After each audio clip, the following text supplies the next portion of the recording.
Hey everybody, I'm Rob Craig, and this is the Silverball. It's a new channel with old content related to pinball machine ownership and just discussions about what's going on. However, what I'm going to provide for you today is a discussion of what was going on, because you're getting ready to listen to the very first episode of the Silverball Podcast. It was a little rough, but boy, it got a lot better. What you're going to hear has some clips cut because YouTube won't allow me to play them. If they do, then the monetization of this video goes away, and monetizing a video for content creators is important. And so I hope you will show your support in all the ways by smashing that button and sharing it and subscribing and all that other stuff that I'll probably never mention again because it gets so old to hear, but you all know what to do. If you like content that's on this site, just show that you do, and I'll keep making it, and I'll keep bringing stuff up from the past and making new content. Okay, so who am I? You might be new to pinball. You might be one of the, I'm going to guesstimate 75% of pinball owners that have no idea who I am and wasn't involved in pinball in the late 90s or early 2000s, except for maybe being a player.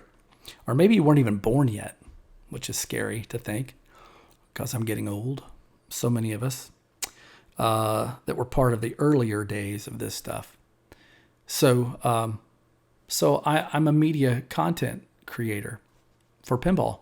I mean, among other things too, but I did a lot of things. I started popbumper.com, which was a website that was kind of like the Internet Pinball Database. I provided manuals and pictures and ROM images and sometimes reviews, and it was just a one-man show, that whole site. I did have some good help from a friend of mine named Chris to help me manage the content on that webpage. But anyway, I got in trouble from Gottlieb, and I had to take down all the content that was related to Gottlieb because, they didn't want me sharing manuals and ROM images. Imagine that. So anyway, the point of the site, though, was to help people who were into restoration or always wanted to see what a pinball machine looked like, that they had seen maybe the name and a price guide, but they had no idea what it was about. So a lot of people were feeding me information. And then later, when the Internet Pinball Database started, I don't think I was jealous even for a minute. I was so happy because the management of the webpage, the popbumper.com webpage, was really wearing on me, and I wanted to do other things. So when they started the website, I was happy to kind of turn mine into a place where you could look at some articles that I was writing and maybe some technology competitions. I don't want to say competitions, but whenever you've got 4 Bally -35 MPU boards that are reproduced out there, it's kind of neat to acquire all 4 of them and then do a really good test with them. And man, I did one of those. It took weeks and weeks, and it cost a lot of money to get all of that stuff. And at the time, I wasn't earning anything really for my content creation. And you should, if you're putting all that effort in there, you need to earn something. So good people like Terry at Pinball Life and Mark at Marco Specialties started to help me. And so I started to do some other things. For example, I wrote for Gamer Magazine. When Kevin Steele bought the magazine, I had already written, I think I'd written an article about me as a collector, but then it turned into a monthly columnist job. And so I earned some revenue there. That was cool. And I wrote a lot of articles and interviewed a lot of designers and had a great time. And I have some of those recorded interviews that might wind up here on YouTube, or maybe portions of them. And with their permission, I might release those. But I've got, content from the Silverball Podcast that was created, and that just seemed like a natural thing for me to do. Steve Rothschild involved in that. Steve Rothschild involved in the pinball shows we did called the Heartland Pinball and Arcade Super Show here in Southern Illinois. That was a huge deal for us. About 2,000 people came over 5 years to the show, 100 pinball machines at least at every show. And it was wonderful. It was like a family reunion every year. And we just stopped because we were tired and our backs hurt. And it cost a lot of money. And we gave every penny, every cent that we earned to the local community, either to the pregnancy center, to support women who are pregnant and try to assist them to see that they can be financially supported instead of having an abortion. Yeah, that was a big deal to us. And also the food pantry in the city of Heron, where we did the show. And we supported them with every penny of profit. So that was a good deal. But there was so little incentive to keep going for us, right? We did everything almost for nothing. And every penny that came out of these DVDs that we did, the Life After Death series, they were always poured back into either better cameras or other stuff to do reviews of or whatever. So nobody was buying pinball machines or really any parts or anything for themselves. And it was different then because you couldn't monetize your content like you can today. So anyway, here we are today. And I want to let this channel be about the stuff that's no longer online so you can have it. You can participate too by dropping comments and things like that. Giving you an opportunity to communicate directly with me in some ways. I'm going to give you an opportunity to retrieve content that isn't sliced and diced in short edits because I can't put it on YouTube, not in its current format. I want to give you opportunities to download the original Game Room articles that I wrote if you want to see them. And certainly opportunities to download and watch the Life After Death video series that will only lasted like 3 videos. There's so much more content, though, to share. And so stuff that was never published and new stuff that can be created. Why would I want to do any new stuff? There's so many content creators in pinball. Well, I think because most of those content creators are new. And when I say new, I mean within the last 10 years have gotten involved in pinball. And so there's an old school pinball perspective, I think, whenever a new game comes out. For example, James Bond. What's your initial reaction to James Bond? Well, for somebody that's only been doing this for 5 years, it's probably quite different than somebody that's been doing it for 20 years. So I want to talk about some of those things and bring in some other old school pinball people. So let's see how this channel goes. And so here you go.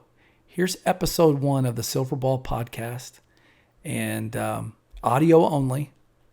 And enjoy that and let me know what you think.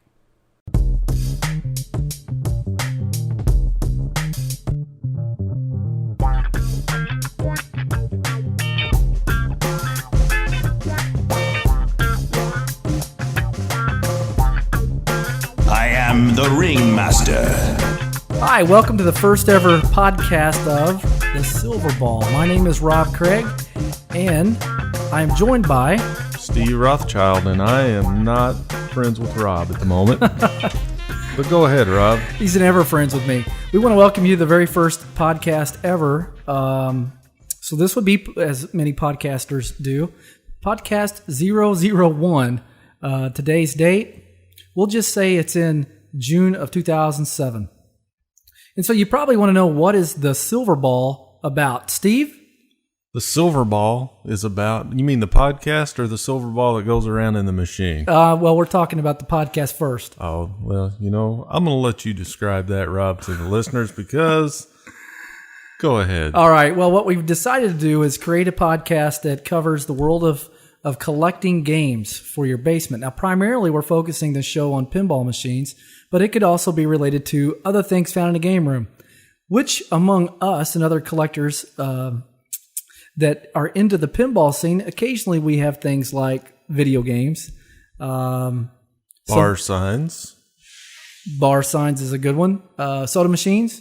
Soda machines are good. Different types of art. Lighting, game room design, the way you may paint your game room.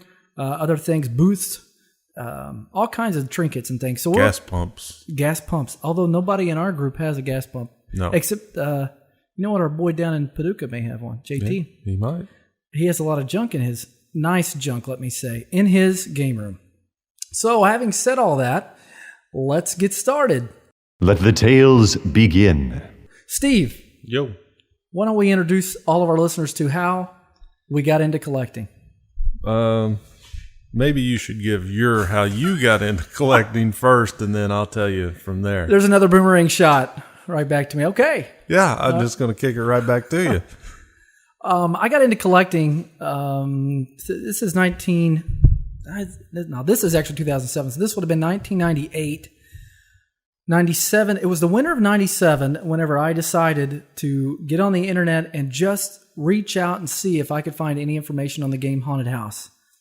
I was driving a lot in the job that I had at the time, and you know, I was playing pinball. I was out playing games like Medieval Madness, and I can remember Capcom Airborne.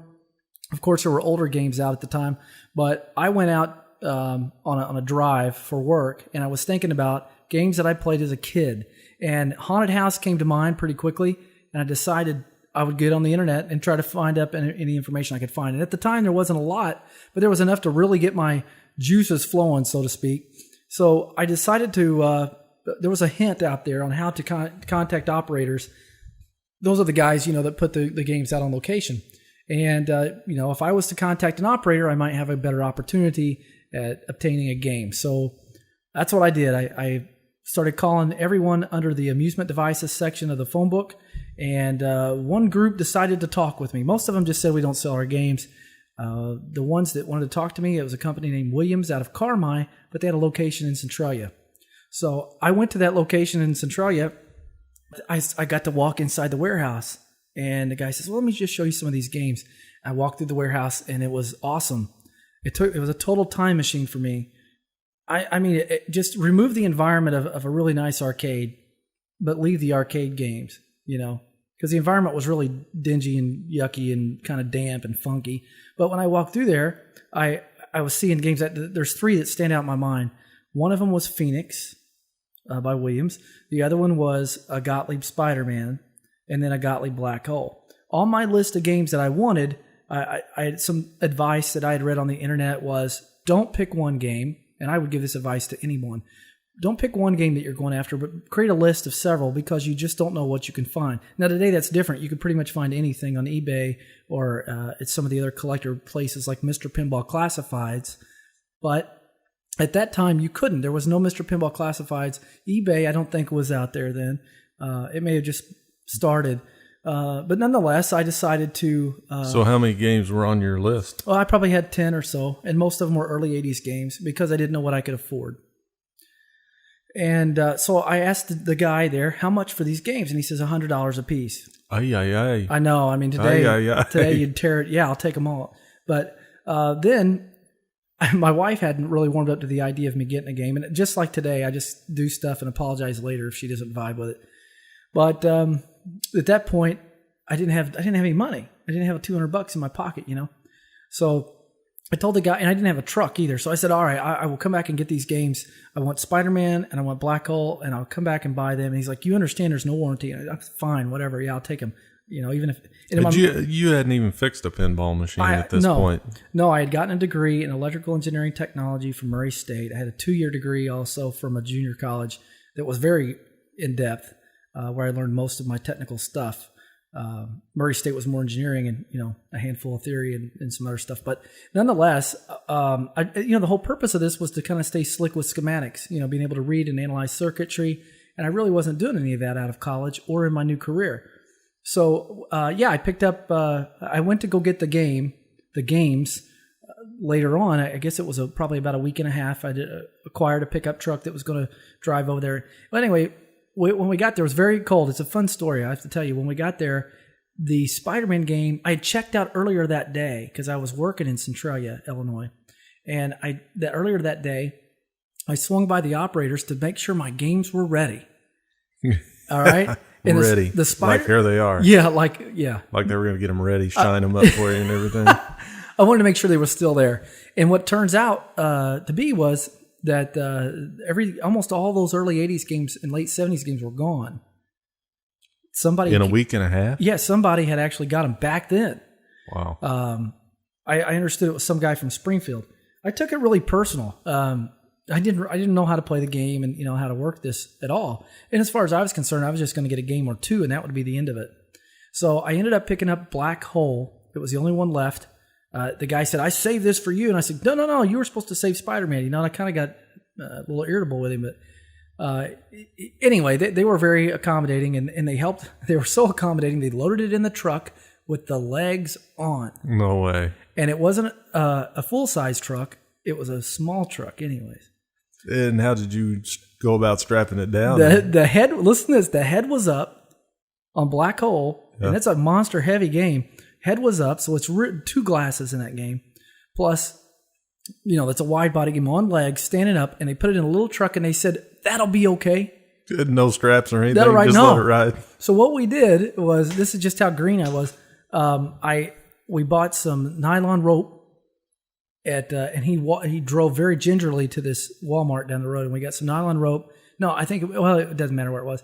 And we tied it everywhere we could, and we taped the glass so the glass wouldn't break. We taped it with masking tape, like so it wouldn't shatter into a billion pieces. I didn't know any better. We taped this huge star pattern all over it, like that's going to protect it. It's tempered glass, folks, so it will just shatter into a bazillion little tiny pieces that look like diamonds. And then we got it home, and I knew about tempered glass. Wait a minute. I want to get this picture right. You had a pinball machine on legs standing up in the bed of a truck with tape on it and rope going every which way. That's right. It was tied down about 12 different ways. Okay. This is the how to not do stuff section right here. Yeah, definitely. And so we drove this thing about an hour on the interstate south, and when we got it, we took it to my dad's. I didn't take it to my house yet because I didn't have a spot for it. And so it gave me an opportunity to go by their place and work on the game. But the game was in the garage for about a week. I started making some contacts. The first, I should mention 2 of them, Steve Charland from California, who was a System 80 collector, Gottlieb System 80. So that covers the game that we're talking about, Black Hole. That's the type of electronics it has in it. And then Peter Hall from Switzerland, of all places, through the internet. And Peter sent me a manual that was printed out, not in 8.5 by 11, but in the sheet size that they use over there in Europe. And that was the beginning of a great relationship with Peter. So Peter and I have kept in touch, and then of course that networked into other people. And Steve and I kept in touch for a little while. He helped me troubleshoot. And then there was a guy named John Janus from Canada, to be broad enough, that provided me with a circuit board that I needed. I was missing a driver board. So I learned a lot. I cut my teeth on Gottlieb games, specifically the System 80 machine. And just to expand a little bit more, that game ended up in my garage at my old house. And so I put an ad in the paper. I'm learning all I possibly can about pinball. I really just totally relived the moments of my youth, remembering where and when I played the game Black Hole as a kid, at about 12 years old, at the convenience store or whatever. And so it really excited me. And I put an ad in the paper, wanted to buy, working or not, pinball machines, paying in cash. And I didn't have any cash, really. I mean, I was scraping every dime I could get, kind of hiding it. Oh, so this was after the first game? Yeah, after I got the first game. It took me a month to get that game working and shopped out and everything. And I learned a lot. I had to order Novus, which is a parts cleaner, plastics cleaner, and just learn a lot of the basic stuff. And I learned some of it quite a bit by myself, electronically, especially by myself, pouring over schematics. Yeah, but you had some help, you said, from other people. Yes, yeah. When I got stumped, I didn't understand why the circuit did something. It turned out, just like today, there's not a ton of people that know a lot about the circuitry theory as to why things are working this way. Coming from a double ET background, I wanted to know that. And there wasn't a lot of people that I could reach out to. But there was a few that just knew raw troubleshooting, shotgun troubleshooting, so to speak. So that's kind of how I got into, with help, I got the game done. But with the more mechanical things, like how do you make coils fire that the coil is burn up, or what's the right way to clean a play field? What's the right way to clean your flippers and your hardware inside underneath, So I really reached out to the pinball community, and I found rec.games.pinball, which is a news group.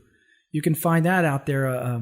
Today you can go to groups.google.com, and then you can just type in there when that comes up, rec.games.pinball, and you can view a very humongous size news group today. But anyway, the feedback that I got from my ad in the paper was pretty awesome.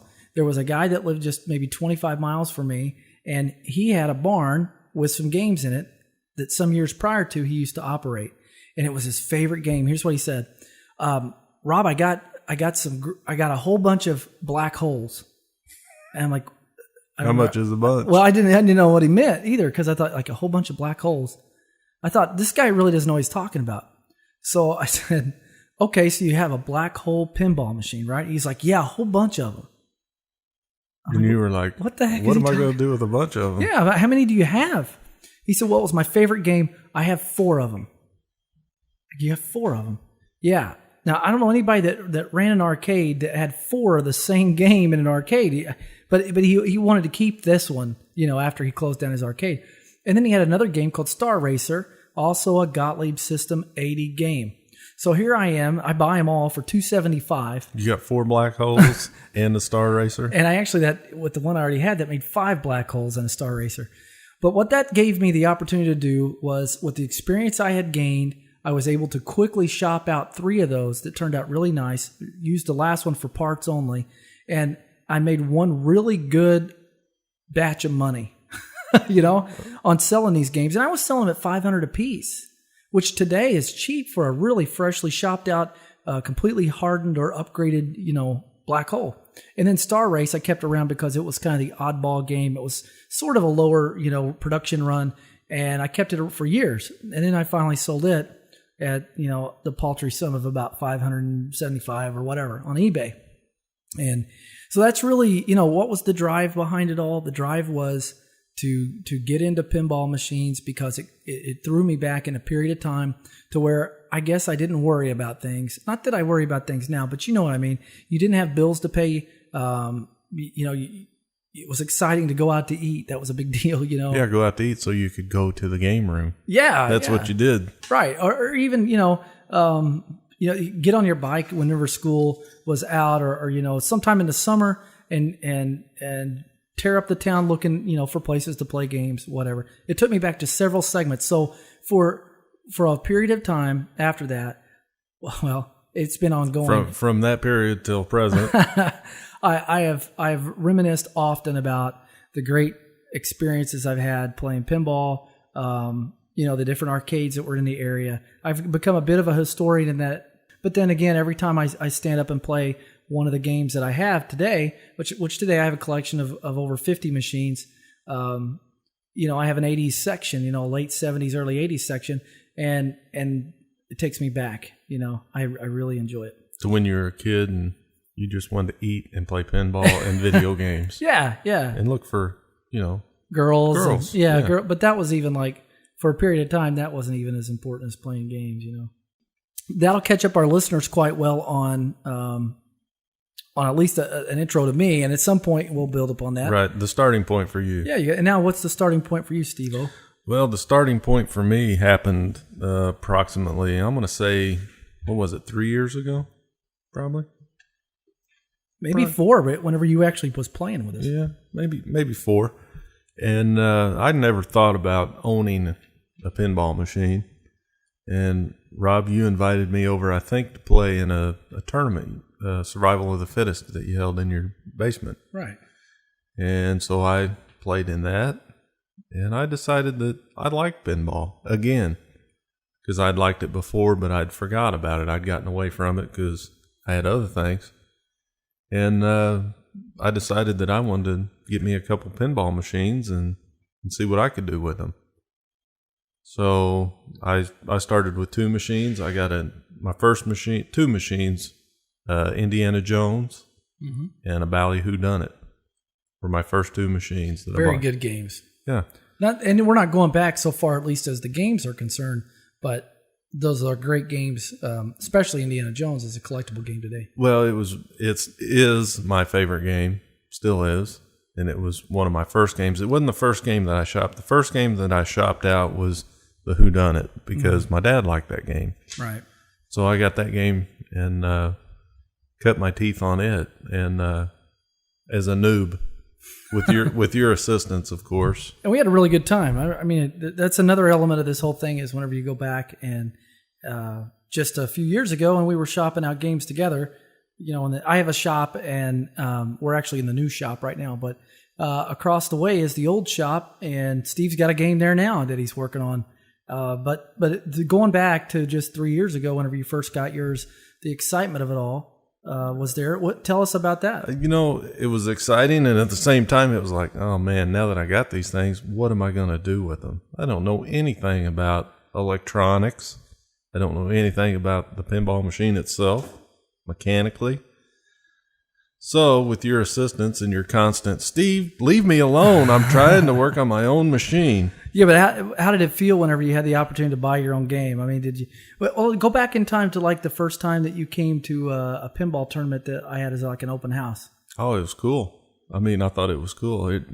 I had played pinball in the past, but I kind of forgot about it. And then we started playing, and I was like, hey, I like this. The lights started going off, and the sound, and the ball stayed. And then did I beat you that game? I can't remember. I think I'm still undefeated. I know. You know what, Steve? There's something amazing about what's underneath that glass. Go back in time to the very first time, if you can remember the first time you saw a pinball machine.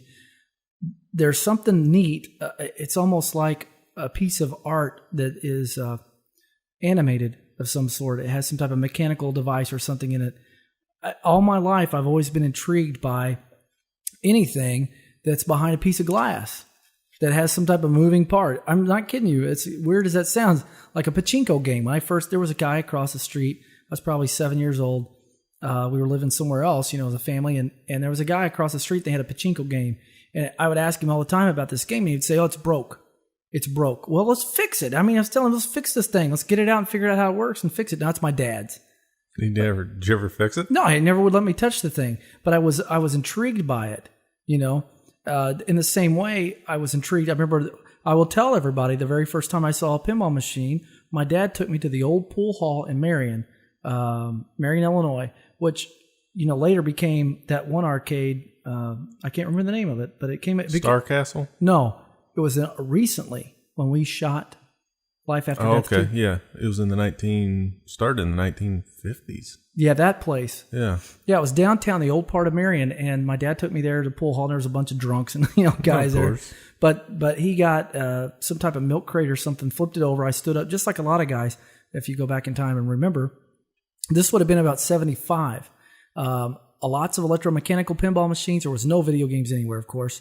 And he stood me up on this thing, and he threw a dime in the machine, and out comes a ball, and we flip it. And I can't even flip the freaking flippers. I'm just sitting there slobbering over the fact that there's these lights and things, pop bumpers popping, and I just wanted him to play. I'm 5-6 years old at this time in 75, 76, and so that got me, and I wanted to go back. Yeah, I can say also my grandpa used to give me dimes and to go to the bowling alley in Anna, which is where they were from. And he would give me dimes to go play an EM game, and that's where I got started. Can you remember the name of the what was the name of the first game you ever remember playing? I cannot remember the name of the game. I can remember how it looked, but I can never say for sure that it was this one. You know what I mean? Because you know how EMs all look very similar. Yeah, today. We're solid state collectors. That means we collect games that have computers inside of them. So back in those days, a lot of them did look pretty similar. What was the first title that you remember playing? The title that you actually remember? One that stands out for me is Pinbot. Wow. So that was a long time after you first started. Yeah, I know that I played other games. But the one that stood out that we said, hey, this is really cool, let's go play it again and again and again, was Pinbot. Pinball's like 86, I think, isn't Yeah. it? We're going to look it up in a minute. That doesn't matter. No, I mean, that's the game that stands out to me. I call that a Renaissance game, sort of, for me, because what that did for me was, and partially the industry, there were some games, really good games that came out around that period of time, but that reintroduced me to pinball. After I had gotten away from pinball, I guess I got into girls and things, quite a bit. I believe I had my driver's license at that time. But when that game was at an arcade, there was an arcade in Marion. You remember it. Oh, yeah. It was the That's one. where I played it. Yeah, it was in that little mini mall. We talked about this before. Mm-hmm. There was a little mini mall that was built after a tornado, like in 1980. 81. What was the tornado? 82, I believe. So there was a tornado. Yeah. There was an arcade that was in that area, and that's where I played Haunted House, Black Hole, Black Knight, and then a lot of video games, classic video games. Like I can not vaguely, I can very, very vividly remember Centipede, Donkey Kong, Asteroids Deluxe. I can remember those games very clearly at this arcade. A tornado came through this area and destroyed a large portion of our town. And I remember just dying inside because I was like, what happened to those arcade games? Where did they go? I was worried. And it literally destroyed that area. So there was there's no doubt in my mind there was games destroyed. That whole complex was wiped out. And there were some people that lost their lives right behind that building that we're talking about. But years later, they rebuilt it and they made a mini mall interior like mall there. And there was an arcade there. It was unattended. You remember that? You take your dollar bill or whatever. Had change machine. Chink it in the machine, get quarters. Yep. And then you could play a handful of games. But there's only two games that stand out there for me. One being Pinbot that we're talking about now, which I played a lot. And I'm sure me and you bumped into each other and didn't know it at the time. And then I remember a video game it's a well-known game, Gauntlet by Atari. And it was out around that time. And that was the only video game I can really remember playing besides Pinbot. That's pretty cool. But anyways, that's how I started. I kind of started through you, because you introduced me back into pinball or enjoying pinball. Yeah. And then I decided to go the collector route and start accumulating games and restoring them. And that's what a lot of this is all about, is getting people back into the joy of having fun. Yeah. Pinball is a lot of fun, and a lot of people have great memories of that. And the youth of today, well, we can introduce them for the very first time. Maybe a lot of young kids think that pinball is just something they play on a computer. Yeah, yeah, but you know what? Once they start playing it, I've noticed kids, once they learn the basics of the flipping and scoring, they're hooked. Yeah. And we found that out through the Super Show. Yeah. We do a pinball and arcade show called the long title is the Heartland Pinball and Arcade Super Show, but we call it the Super Show, and we're going to do it for our third year. Might as well bring it up now, September 21st and 22nd. But from the very beginning, we've always wanted families to come, and we've given nice price breaks to kids.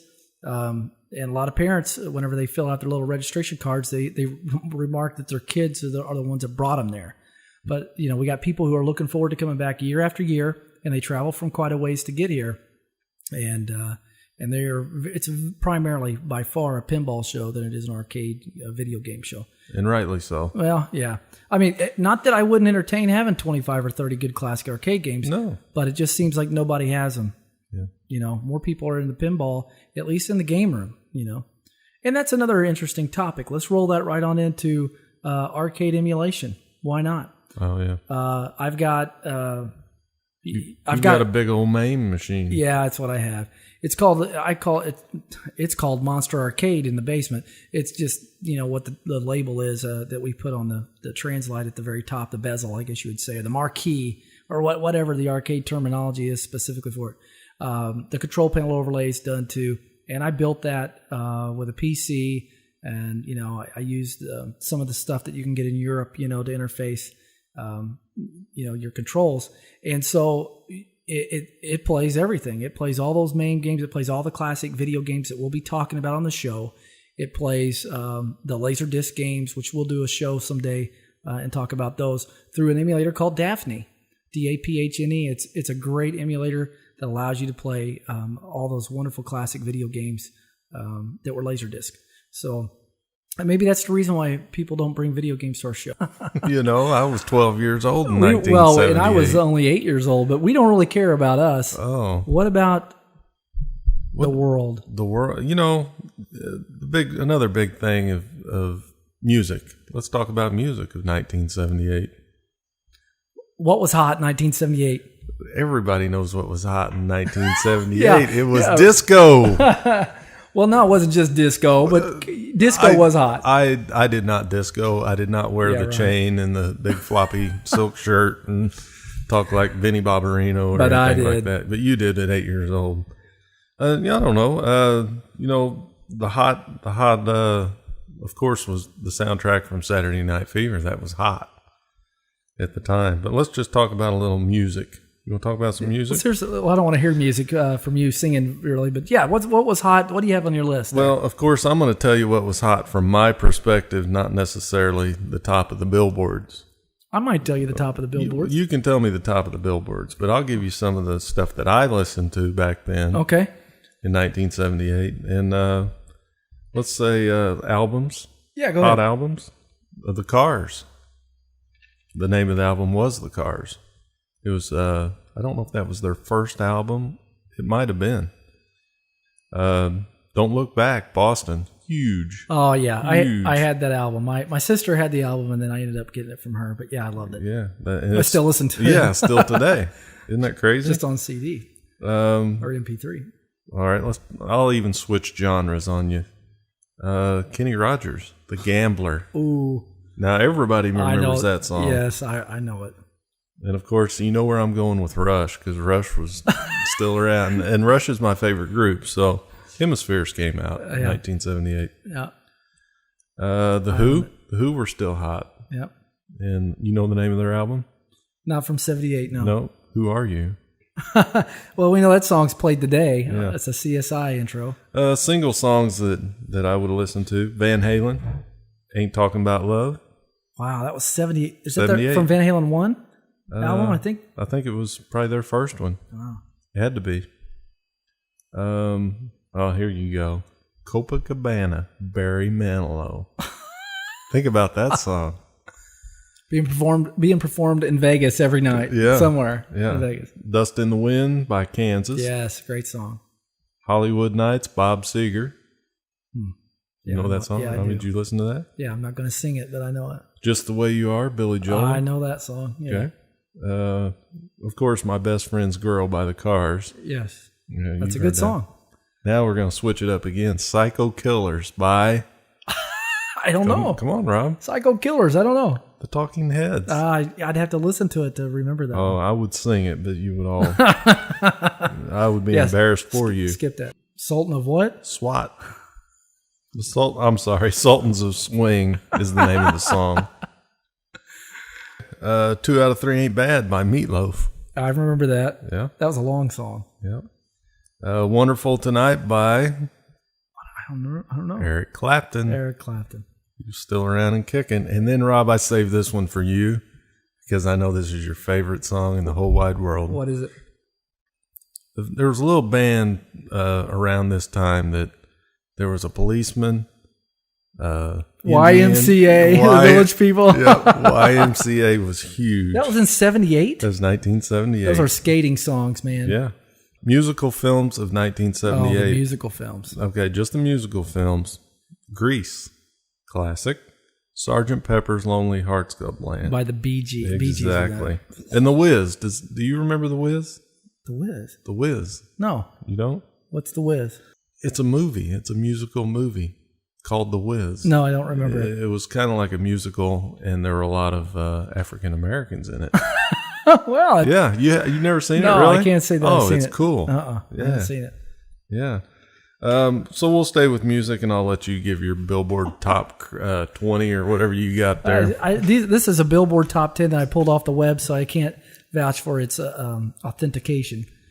Here we are, though. Number 1. Now let's go number 10. I Go Crazy, Paul Davis. Okay, never heard of it. Right. Thank you very much. Yeah, you've heard this one, though. Number 9, Kiss You All Over, Yep. Exile. Yep.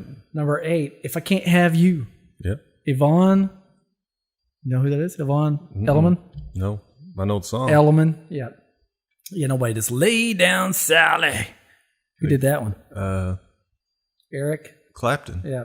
He was big then that year. Reminiscing, Little River Band. How about this one? Baby, Come Back. Yeah. Player. Yep. Yeah, that's the end of my Ain't scene. nothing but a player. Take a Chance on Me. ABBA. Yep. Number 3, It's a Heartache. Bonnie Tyler. Wow, she is old. Do you remember Hot Child in the City? Oh, yeah. Because Running I used Wild to sing Rothschild in the City. Yeah, that's where I got that Rock Child I used to. Yeah.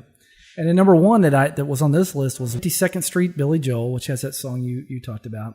Don't Look Back, the album Don't Look Back by Boston. Grease soundtrack, Live and More by Donna Summer. Saturday Night Fever soundtrack. So there was a lot of soundtracks going on. Yep. And Some Girls, Rolling Stones. What do you got for movies? Remember some of the movies, the big hitter movies of the era?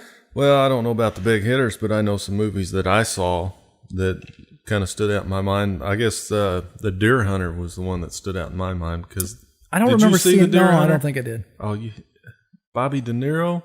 Come on. I don't think I saw The Deer Hunter. You don't remember them playing Russian roulette? Coming back from Vietnam? I was 8. I wasn't allowed to see it. Oh, maybe. okay. Well, maybe you should revisit it because it was a classic movie, I think, of the time. What else you got? Midnight Express.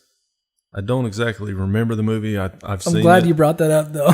Yeah. Since you don't remember. And Heaven Can Wait. I know that's a big movie. Yeah. And of course, let's just say the Oscar for that year was a movie called Annie Hall, which I have never heard of. You know, there's somebody maybe listening to this. I doubt it. But there's somebody that could be listening to this going, oh, yeah, Annie Hall, I got that. I don't know. I've never seen it. All right, I got Grease, of course. Animal House. Oh, yeah. Superman. Original, first one. Jaws 2. Oh, everybody loves Jaws. And Halloween. The Revenge of the Pink Panther. I think I went and seen that. I've seen Peter Sellers. Yeah, I didn't like it. As a kid, I didn't like it. It's comedy. Every Which Way But Loose. Clint Eastwood. Yeah. Make My Day Punk. Yeah, that was good. That was a good movie. And then I've got, you got more movies? I got TV shows next. I'll just say real quick that the Grammy record of the year for that was for that year was Hotel California by the Eagles. That they won the Grammy. How about you? Go ahead. I'm not surprised. Shows that were popular at the time: Laverne and Shirley. You remember that? Three's Company, Mork and Mindy, Happy Days. The Ropers, a spinoff of Three's Company. Everybody dug Three's Company because Suzanne Summers. Let's admit it, she's hot. Yeah, one guy with two girls. Come on, who wouldn't want to watch that? The only stupid thing about it was that he had to be gay to live with them. But he wasn't gay. But he was just But today it's like, what's the big deal? It happens all the time. Yeah, and whatever. I'll leave that one for later. Alice, I hated that show. We always had to watch it, and I thought, God, Flo, chomping her gum, MASH, I still watch that today. All in the Family, Taxi, 60 Minutes. Yeah, right. Who cares? Charlie's Angels. Oh, yeah. Who was your favorite angel? I like Jacqueline Smith. Really? Yeah. You can bet in my life. I know it. Who? It had to be Farrah Fawcett. Farrah. Yeah. I never did get. My mom wouldn't let me have the poster, man, where she's showing the nips. Yeah. That was a popular poster. Yeah, I know. And then what we got? All in the Family, WKRP in Cincinnati. Yep. That was Lonnie great. Anderson. Lonnie Anderson. Why does it always refer to a show we think of the girls? Well, because we're guys. I mean, Archie was pretty cool. All in the Family. 8 is Enough and Soap. Remember Soap? Yep. Barney Miller. And there you go. That's about it for me until we get into games. Yeah. Well, let's just talk about a few things in 1978. You got some sports, right? Well, no, I want to talk about the average household income of 1978. It is crazy. $15,064 per year. That buys you about 4 brand new in the box Stern pinball machines. No, you couldn't even get 4. You could get like 3 and a portion of another. Oh, that's right. 3 and 1 used one. Yeah. Isn't that not for me. Wow. That's amazing. Unemployment was 6.1%. The cost of a stamp, 13 cents. Jeez. Notable things in technology. Sony introduced the first Walkman and introduced it as the first portable stereo. Hey, it's one of our callers calling in. Hold on a minute. Let me see if I can get these connected live. Yeah, go ahead. Looks like this call is coming from inside the house. That sounded scary. Yeah. No, this call is actually coming from Russia, and we do not take Russian callers. Okay, So all right. we're going to let that one go. All righty then. All right. So did that interrupt your flow? No, not really. I can find something. Oh, Super Bowl, we differ on this because this was Dallas this year. They won 27-10 over the Denver Broncos. Yeah, and I did a little look up, and I think we got a roll over of like season versus what happened in that year. Super Bowl 13, Pittsburgh 35, Dallas 31. I think that was Super Bowl in 1978. Yeah. I mean 9. I'm sorry. Yours or mine? Yours. Well, we'll have to do a lookup. Listeners, what do you got? Yeah. Let us know. By the way, I should mention that you can contact us at any time via email at a little email address called silverball@popbumper.com. That's silverball, all one word, at popbumper, popbumper.com. Send us your questions, and next time we'll have a mailbag that we'll read out of. Yep. We'll introduce you, and you can give us a little blurb on what you like and what games you have and things you want us to cover. Terry Bradshaw. I know him well. Or Roger Staubach for you? Terry Bradshaw. Terry Bradshaw. You were a Steelers fan? No, but I like Terry Bradshaw. All right, so Steelers or Cowboys? Steelers. Well, I'd hope. Steelers. Terry Bradshaw. Yeah. Earl Campbell? Ooh, I like Earl Campbell. Billy Sims won the Heisman that year. I did. I did. It did. I did. Norman Rockwell died that year, 1978, the famous painting man. The painting man. He is the painting man. I mean, he took scenes of Reader's Digest back covers or something. Yeah, I mean, common scenery. Yeah, and he made it look pretty cool. Yeah. World Series. World Series that year, if I remember right, was the New York Yankees. Boo, won. Yeah, they won. Who they beat? The Dodgers? They beat the Dodgers that year. Yeah, right. 4-2. Yep. Yeah, I didn't think it was. I don't But know enough about that year. We just like to bring up what was going on in this year, in society and things that were going on. And that leads us into the games that came out in that year. I'll bring a couple of video games up, just a few. Oh, video. Okay. I like video. Probably some of the most popular games. There was one that totally changed everything around that time. And it's not Seawolf, although Seawolf did come out. But you probably remember this. Dun, dun, dun, dun, dun, dun. Would that be Space Invaders? Could that possibly be Space Invaders? Yeah, that would be Space Invaders. With the black and white monitor. And, of course, some years after this. Listen next time. We'll talk about something that maybe was actually in color. Yeah. But that game revolutionized video. It was a cool game. I played it. I can remember Walmart had just opened, pretty much. I think it just opened. I was there with Mom, okay? She drugged me there with all the other brothers and sisters of mine. And I stayed out in the breezeway and played the following games. This may not have been in 78, but around that time. Dolly Parton Pinball, Nitro Ground Shaker, both Bally games, and Space Invaders was there, and I would stand by when those two pinball machines were broke, and they were at times. It killed me. Why is it that pinball machines are broken everywhere you go? Why is it? No, I can answer that one easily, but here's another one. Why is it that whenever you drop a quarter in a game and it's immediately rejected, and by the way, not so much a problem with collectors since they own their own stuff, but when you go out in public, why is it that when you drop a quarter, soda machine or otherwise, and it rejects the thing, I mean, you're not getting a single customer. That's it. It's over. The game may be fine. The equipment may be fine. But if the coin mechanism is not fine, no customers, no money, that's it. You're done. I guess operators need to check their stuff a little more often. In 78, you stood in line. I stood in line to play Space Invaders because the pinballs were dead. I actually asked the lady at the Walmart counter if she could fix it. All you got to do, lady, I'll give you a quarter, open up the door, and trip that switch so I can play a game. I'm sorry, son, I don't have the keys to that game. It tore me up. And you cried. It tore me up. But Space Invaders was a very awesome, revolutionary game for the coin-op industry, and a lot of people made money on it. Not me. Midway, a Bally company. They got involved and I believe licensed that from Tato, I believe. What about pinball? What do you got in pinball? And big hitters in 78 or ones that are memorable? Big hitters? It doesn't have to be a big hitter, but what do you? Yeah. All I can say about 1978 pinball is woo. Well, there's a couple of good ones out there. Yeah, Huh? Okay, I'll give you that. All right. Bobby Orr's Power Play, which is still collected today. Yeah, that's a lot of people like that game. Yep.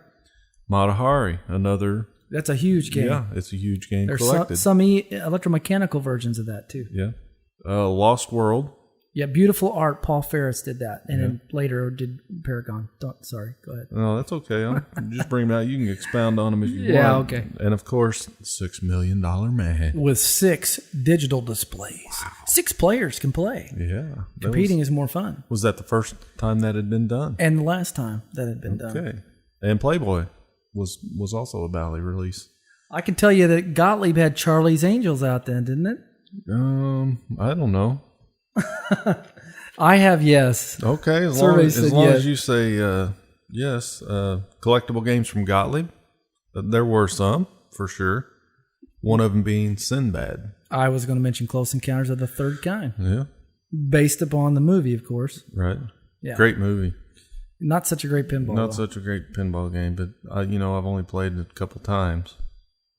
Joker Poker. It's got some of the cutest little girls in the back of a back glass. I shouldn't say little girls, women. Yep. And Dragon. How about Dragon? That's an EM version of... No, there was 2. Yeah, the EM version and the solid state version were the same. Gottlieb was making solid state games. It was pretty much the last manufacturer that was still making electromechanicals alongside with computer solid state pinball. That's why if you look at the production numbers of these games, like Eye of the Tiger, which is Sinbad, but it's the version... Isn't that right? Eye of the Tiger is the EM version of Sinbad. And so, they only made, what they make? 730 whopping machines. Boy, that's not very many, is it? No, not compared to the fact that if you take a look at Sinbad, they made 12,950. I guess there's a lot of those in supply. That's why a lot of people collect them. Yeah. They're out there, But there was a pinball company named Stern that Harry Williams and Sam Stern started, right? Right. They released some games in 78. What'd they have? Stars. Yeah, Memory Lane. Got a beautiful back glass on it too, by the way. And one of your favorites that you really love is Electronomo. Electromo? Yeah, isn't that one of your favorite ones? No. Oh, okay. No, I've looked at it. It looks pretty lame to me. All of them do, actually. Wildfire. Yeah, that one looks lame too. And then one that I like just because it's got terrible Ted Nugent on it. Oh, now Ted Nugent, there you go. That's a very collectible machine to have today. Yeah, that was pretty much everything that Stern released that year. Well, is there anything else, or can we close the 1978 bag? Williams, did you want to talk about any games that Williams Not released? really, but yeah, I guess we should. I forgot about them because they sucked. Okay, I'll just go over them real quick. Lucky 7, World Cup, Contact, Disco Fever for the era of disco. Banana flippers on that game. Yeah. Phoenix. Which Phoenix? I shouldn't say they sucked. If there's a designer that happens to be listening to this show, none of them sucked. At the time, they were cool, but their art was bad back then. Williams didn't hold a freaking candle to Valley. Right, and Pokerino. That was 1978 machines. We're going to close up the bag for 1978. Oh, thank goodness, because it was really boring me to tears.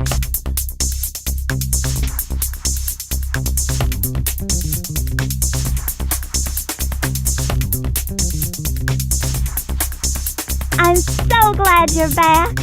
Game of the week. Steve, do you have a game of the week? I do not have a game of the week, Rob. I left that up to you because you have a lot of game knowledge. And I can comment on it, but I can't say that I was a gamer, but it's with the sense of a gamer being like a computer gamer. There wasn't a lot of computing going on at the time, but I'd happen to have a game of the week, both for pinball and video. Let's start with which one do you prefer? Let's start with video. What do you want to talk about on video? Well, my game of the week has nothing to do with what happened in 78. We've left 78 behind. 78 Rob. is Move a closed on. bag. My game of the week is Tron. Do you remember it? I remember the movie Tron. I remember the game Tron. Did you go see the movie Tron? I did not, because everybody said it stunk, but I saw it later. There's a 68.71% chance you're right. And what'd you think? I thought it was okay. It was kind of different. I thought it was awesome. I went and seen it 3 times. Really? That shows you that I went to the right. When I work in information technology today, so I obviously I had a computer thing going on. Yeah, I did. The people just looked funny to me. That game was released in 1982. I believe the movie was released around the same time. Bally had the game. They had 4 modes in the game. If you remember when you start the thing, you had the very funky joystick that kind of glowed. The cabinet had black lights all inside of it.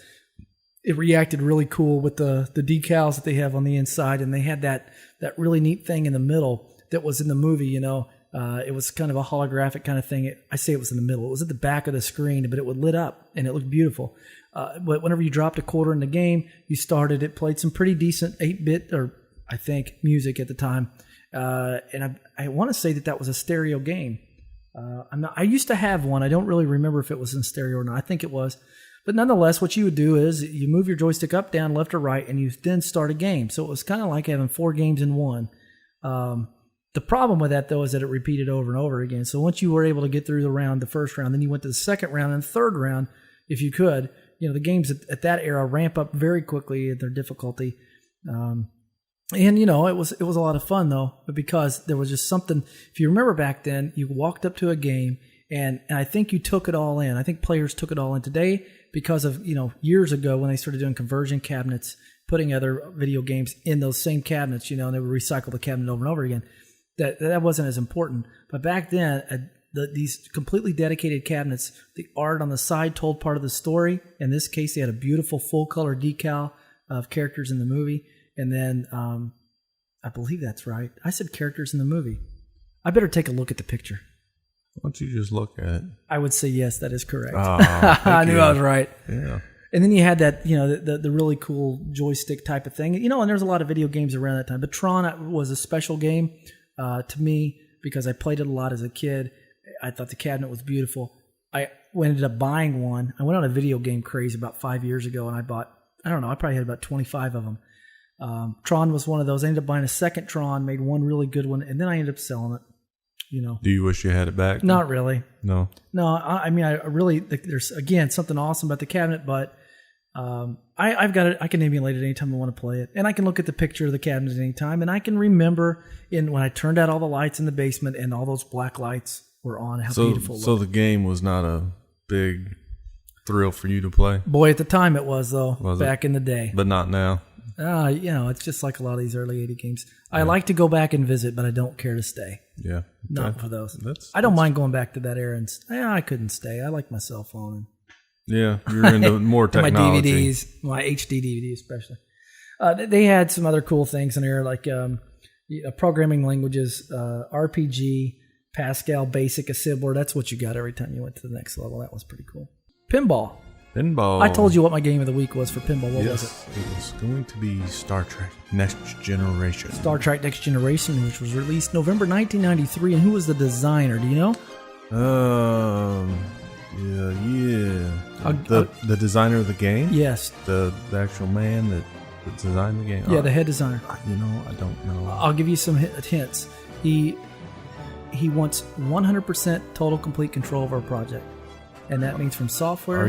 Do you mean to tell me that Pat Lawler designed that game? No, I don't. No. Gotcha. I'm sorry. I'll give you another one.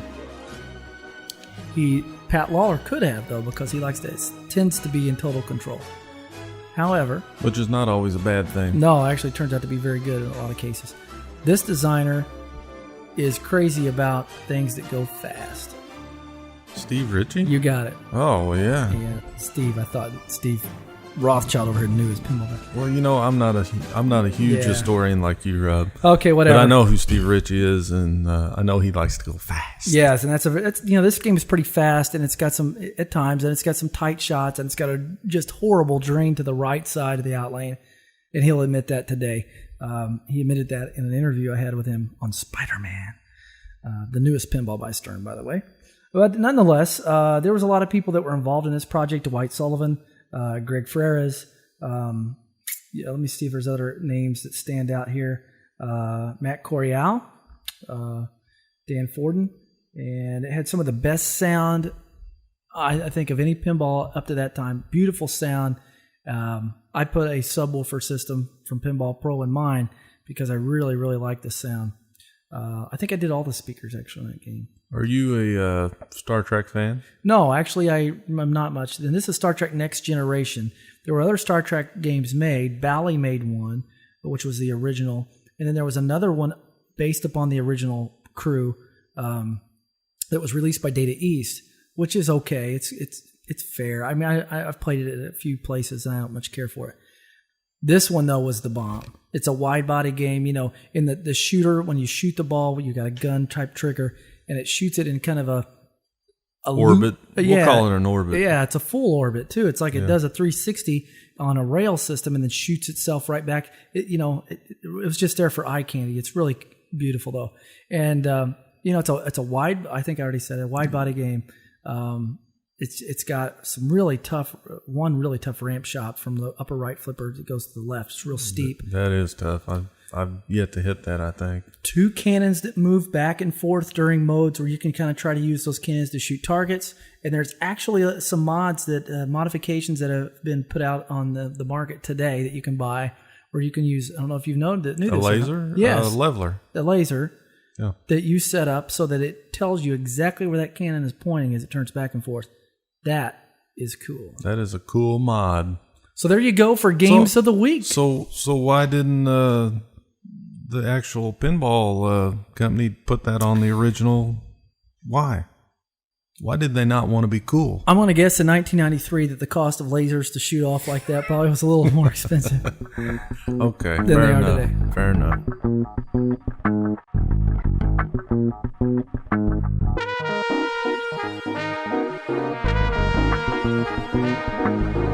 This is Sideshow Sam. Restoration tip of the week, Steve. Restoration tip. We're going to take this from a new standpoint. Since that's who we're addressing the show to. Anyway. Yes, the new standpoint. And there's something that really irks me about people that do restorations and do not pay attention to their flippers, mechanisms, rebuilding, the flipper. What's a basic tip for a new pinball collector that they can gain from you today on flippers? On flippers, I would say, number one, acquire some coil stops, some nylon sleeves, and a few extra end of stroke switches to add on. Now, the end of stroke switch does not need to be replaced all the time. But 9 times out of 10, you need a new coil sleeve and you need a new coil stop. And most of all, clean the funk off of the mechanism. Don't leave that nasty stuff there. A lot of people don't do it. Underneath the pinball machine, where all the mechanical things are clicking and a popping, are gobs of mechanical devices that make the things click and pop. And so what Steve's saying is that underneath there, a flipper has some parts to it. It has those that primarily need to be replaced. You mentioned was the coil stop and the sleeve. And the springs, and the return springs need to be replaced. And there's a spring that pulls the flipper back to its at rest position, we'll say. So if you do those things, you need to do them to all the flippers in the game, correct? Correct. Because what happens if you do one coil stop, but you don't do one, and I would like to take that another step. I would say, replace the plunger and the pawl, because what happens is that steel rod that goes through the coil pounds the coil stop. It actually changes its length. It smashes it or mushrooms it, and at the same time, it does the same job on the coil stop. So if you don't change both flipper coil stops or do a complete rebuild, how do your flippers look whenever you bring them up? One's up higher than the other. One has more throw than the other. Yeah. And I'd really hate rebuilt flippers on Williams games because they only flip up seems to be about 3/4 of the way. So, but you don't really experience that on But at bare bones minimum, I would say you replace the coil stop, the nylon sleeve, the return spring. And what that's going to give you is it's going to give you a ton more action on your flippers. Whenever you flip a flipper, it's going to fly. And that's what you want. A lot of games that you play today aren't very fun to play, quite simply because the flippers are crap. Yeah, they're weak. Mm-hmm. They don't make it up ramps. Basic. Take them apart. It's not that hard. Just take notes on what you're doing at the time, you know, how you put it back together, and just try a rebuild on one. I'm going to go ahead and bring forth the tech tip of the week. Go ahead. Tech tip of the week. Basically, I'm going to tell you the most important tool you can have whenever you're doing any work with solid-state pinball machines, and that is a digital voltmeter. What we're talking about, it's a multimeter that has a digital display, and all you got to do is plug the thing up to, take, for example, fuses. Big issue with people. A lot of people today will take a fuse and they'll just look at the fuse and say, oh, it looks good to me. I've worked on a lot of machines for people where they thought the fuse looked great, but that has nothing to do with the fuse.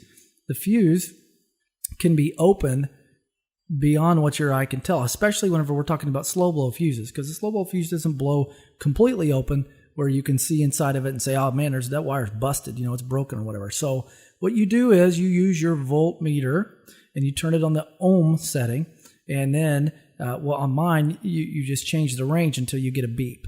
And that way you hold the two leads together and it beeps. You check continuity. And that checks continuity for you. So you go to your fuse and you need to pull the fuse out, at least one side of it. I choose to kick mine up on one side, and I check my fuses that way, and I want to listen for a beep, right? But another thing that you should do, that you can do with that voltmeter, is you can do test points now. You change it to voltage, turn on the game if you're having a problem, and you can go through the power supply board. And you don't even really have to understand how to read schematics. You can flow through all this and make sure all your voltages that are printed on the boards, in some cases they're not, but you can, with manual help, you can find, what voltages should be where, and that can help lead you to the solution as you troubleshoot your game. So digital voltmeter, the most important tool in the toolbox, I would say it is for me. And then I did mention fuses, paying attention to fuses. There are a couple of tips there. Let me tell you where you can find lots of help. I'm going to do a commercial. Oh, really? Are we going to get a cheeseburger or anything? I doubt it. I'm kind of hungry. We'll throw this out anyway. Marvin3m.com, www.marvin3m.com, then /fix, FIX.HTM. I believe that will take you right to Clay's site where he has his restoration and repair pinball manuals. And every beginner should start there. Find the manual for your game. Solid state games are broken up by manufacturer and by era. And you can find lots and lots of very well refined tech tips that are collated together in a manual form. And I recommend that all new people start there. And you know what? As we go through this show, we're coming on to an hour now. But as we go through this show, every time we sit down and just look and shake my head. That's what I like to do. I hate eBay. I love it and I hate it. I buy stuff on eBay and I sell stuff on eBay. Every once in a while I'll find something, but there's crazy crap going on eBay. Yeah, but I just want to focus on prices of machines. What do you see out there? Well, let's just go over some machines. And Rob, I know you have one of these Stern Sea Witch. I got one, yes. $560. I think that's a pretty good buy. That's a fair price. Did you look at the game? Did it work? I did not look at it. Yes, it was advertised as working. Oh, yeah, mint, new in box. Right. Talking about eBay, I personally will probably never buy a machine off eBay because I want to touch it, look at it, feel it before I ever buy it. If you live in a metro area, though, you can do the search where, you can check 50 miles from your zip code or whatever, and then you can find games that are in your area maybe, right? Right. Captain Fantastic, $1,125. Is that too much? I don't know. I'm just going to give you the prices and let you discern from there. Okay. Gottlieb Raven. Oh, that's a pooper duper. I've had one. $575. I think that's fair market price for that game. Is it? I think so. Okay. That's my opinion. How about a Sega Harley Davidson? Sega Harley Davidson. What's your price you'd pay for one of those? What did you just throw out there? You started with a 7. Yeah, $1,700. $1,700 for that? $1,700 for a Sega Harley Davidson. Boy, maybe the market's going south. I don't know. Yeah. I thought that game would be worth more than that. I don't think the game's a great player, but it's a very, very collectible pinball machine. Okay. How about a Bally Amigo? Oh. Okay, $623 worth of whatever you want to say. And I know you were wanting to get one of these machines, a Popeye Saves Earth. I would like to have one to complete my wide body collection, and only for that. It's not a great game to play. Let me guess, $1,000. $1,200. That's probably a good price. It is a dot matrix game. It is a wide body game. If it was in good shape, I suppose. Okay. The Addams Family. Okay, that's one of those monster collectible pinball machines. It's $3,800. $3,350. Oh, really? Yeah. Okay. Well, that was close. How about a Bally Fireball 2? $750. $600. So Okay. that must be fair. Williams Alien Poker. Williams Alien Poker. You know, they made a lot better game in Laser Q. It's the same game later. I'm gonna say $600. You're pretty darn close. $585. Okay. Williams F14. That's a good game. That's a Steve Ritchie game. I have no idea the condition. I'm gonna say $1,000. $810. And I know, Rob, you've sold one of these recently, a Rocky and Bullwinkle. Market value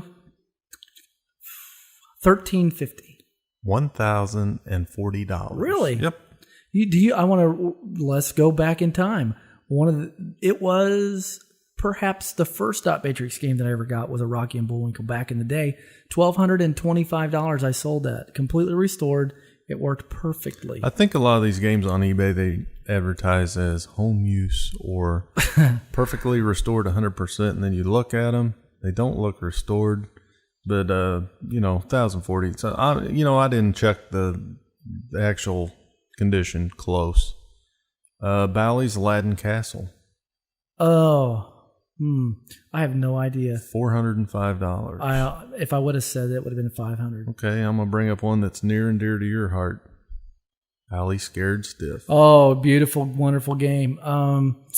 Depending on it, if this is a Treasure Cove game, or if it's somebody that's Chris Hutchins has restored this game, that would be very high. Right. Anything special about it, or is it just you want me to take a guess? Like I said, I did not look at him that close. If you wanted to pull up eBay real quick and look at completed items, we could. $2,400 is my guess. $3,475. Holy cow! Yeah. Holy cow! Yeah, $3,475. Stern Striker Extreme. Oh, I would say if it got 1,000, it did good. This one did extremely well. $1,525. Oh. Wow, yeah. I don't like that game at all. Gottlieb Jungle King. No, whoa, hold on. You said something okay, Jungle King. That's a hard one because it seems that there's a lot of those around, that era of Gottlieb's. I'm going to, that's not a bad game. $450 to $650. Okay, you're right in the middle. $550. Oh, how about that? Yeah. Flintstones. Dun dun dun. 1,300 max. 1,400. So it's 100 over your max. Evel Knievel. And I don't know why I started doing the Jetsons. I think is what I was doing. I don't know Elroy or. Okay, did you say that? I said Knievel? Yeah, Evel Knievel. What's that? That's a nice game if it was in good condition. $800 to $1,000. $610. Super Mario Brothers, Gottlieb. Oh, that I don't know. Did it reach $1,000? It did. It's a dot matrix game. It was game. exactly 1,000. Yeah.